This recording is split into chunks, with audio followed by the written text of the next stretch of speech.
ما هو بصراحه كده حسبي الله ونعم الوكيل. دي تالت مره اسجل فيديو، كل مره اسجله تحصل مشكله ما كنتش متوقعها. يا ترى ده حاجه معينه او دي اشاره لحاجه؟ خلينا نسجله لعله خير. كليك رابع مره، كلكت رابع مره. مش هقطع الفيديو ومش هقطع منه اي حاجه، واسمع الفيديو الاخر عشان مهم جدا فعلا. خلينا نبدا بالبرومو الكويسه. يلا بينا. مره وانا نايم زي كل معاد بنصحى بنبص على التليفون، نبص ايه اخر الاخبار. ولكن المره دي كان في حاجه مختلفه. فتحت وتفقد اخبار اليوتيوب عادي زي كل مره، متوقع ان مفيش جديد ومفيش اي جديد. ولكن المره دي كانش في جديد قوي، ولكن كان في تعليق على فيديو معين شد انتباهي وخلاني افكر فيه بطريقه مختلفه. ممكن اكون اتكلمت عن الموضوع ده كذا مره، ولكن المره دي حسيت ان انا فكرت بطريقه مختلفه جدا. كان كاتب لي استمر. بصيت الموضوع من منظور مختلف تماما. هو احنا ليه مش بنستمر؟ ليه كل ما بنبدا بنقف تاني؟ ليه كل ما نوعد ان احنا هنكمل بيعطلنا اي حاجه او بتوقفنا اي مشكله ولو بسيطه؟ بنقف ونبدا من جديد، او بنقف ونهدى ونرجع نكمل تاني. ده الكويس، اللي يبقى الكويس فينا او اللي يعمله يبقى كويس، يعني ان بعد ما يقف يرجع يكمل تاني. فبعد ما فكرت في الموضوع بعمق شويه، بصيت ايه بالنسبه لي ان انا مش بكمل لاني بدور على المثاليه او على الكمال، ان كل حاجه تكون بيرفكت، كل حاجه تكون مظبوطه عشان اقدم فيديو مثلا. فبعد ما فكرت في الموضوع لقيت ان الكمال لله وحده فعلا. كنت كاتب شويه جمل ممكن اقراها معاكم، جمل جميله. وزي ما قلت لكم الفيديو انا مش هقطع منه اي حاجه وهنزله زي ما هو. خليني اقرا معاكم بعض الجمل اللي كنت مجمعها. ان الكمال صفه ربانيه، والنقص جزء من طبيعتنا كبشر. من عرف الله حقا عرف عجز نفسه، وعلم ان الكمال لله وحده.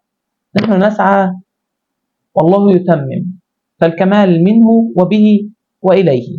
الكمال لله وحده، ونحن عباده نبتلى لنكتمل، لنتكامل لا لنكتمل. تمام. فدي بعض الجمل اللي كنت قرأتها. وطبعا في آيات من القرآن الكريم ليس كمثله شيء، وبرضه بعض الآيات. ولكن خلينا نكتفي بعض الحاجات اللي كنت مجمعها. وخلينا أتكلم معاك برضه في حاجة تانية ممكن تكون بداية ده. يعني أنا قلت مش قصة حاجة أو بدرس معاكم، أنا طبعا بتكلم مع إخواتي، فأنا معتبر أي حد بيتفرج على الفيديو يعني ده أخويا وقلوب كتير هنا. فاللي هعمله دلوقتي ده يعتبر هقصه، هيبقى فيديو على تيك توك كده، فيديو شورتس. فتعالى اتفرج معايا وانا بعمله. هو انا هعمله على طول، خلينا اجهز له. افتكر بس كنت كاتبه ازاي وهبدا على طول. تمام.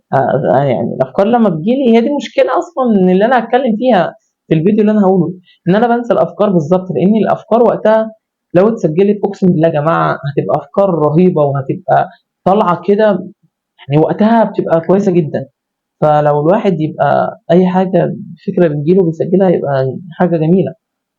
فدقيقه واحده قط هشوف الفيديو وارجع لكم. بعد ما جربت 3 اسابيع من اخر محتوى كنت بقدمه، ده اللي حصل وده القرار اللي قرر. انا كنت بقدم محتوى علمي بطريقه مرعبه شويه او بطريقه فيها سسبنس.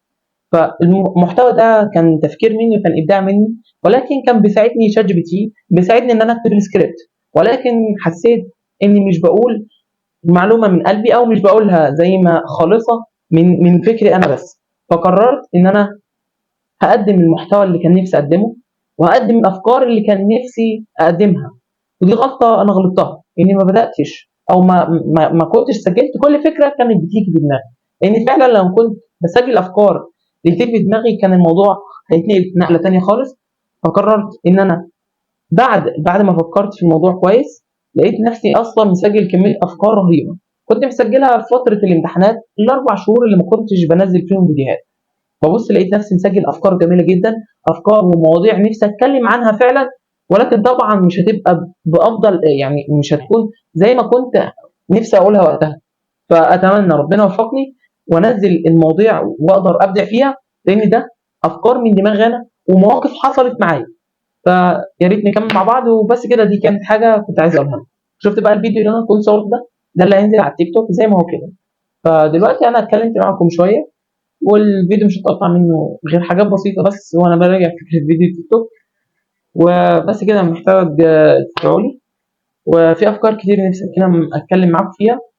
وبجد بجد يعني الفتره الجايه اتمنى ربنا يوفقني واقدر اسجل كل الحاجات اللي في دماغي، لان الموضوع هيحتاج وقت جامد جامد رهيب. وادعوا لي يعني عايز اقدم محتوى مثلا. المعلومات بتاع الصيدله لازم ان هو اسجلها، وممكن ابدا فيها من دلوقتي، وابدا في افكار كتير. ده غير المحتوى اللي كان فيه عجب ناس، وكان في ناس قالت لي استمر على كده. فانا دلوقتي بين حاجتين، ده غير اصلا الحياه الطبيعيه بعيدا عن المحتوى وبعيدا عن الفيديوهات. فربنا يوفقنا كلنا، ومحتاج منك دعم او رساله. خلينا نكمل حافز كده كويس زي الرساله اللي جت امبارح دي يعني. بجد اتمنى اشوف الفيديو ده. دي واحده، انا صدقني لو اقول اسمه، صدقني لو اقول اسمه، صدقني لو اقول اسمه، او هظهر صورته. مش هظهر صورته، انا كنت خدت الكومنت سكرين شوت. هو عبد الوهاب قسم، وده الكومنت اتمنى يكون واضح. يعني هو ده كومنت، تمام.